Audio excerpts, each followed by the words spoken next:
Hello there, we are CookieYes, a GDPR and CCPA cookie consent solution trusted by over 1 million websites. Today, we will explain how you can easily add a CookieYes cookie banner on a Squarespace website.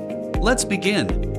After you sign up with CookieYes using your Squarespace website and choose the banner template, you will get the CookieYes code. Copy the installation code. Next, you need to log into your Squarespace admin account. From the configuration page, select Settings from the left sidebar, and then select Advanced, followed by Code Injection to open the option to inject custom codes on the web pages. Paste the CookieYes code in the header section and click Save to apply the changes. Check the website and you can see that the consent banner is live on your Squarespace website. You can customize and manage consent on your website using the CookieYes web app. Try it for free and make your Squarespace website GDPR and CCPA compliant. Thank you for watching.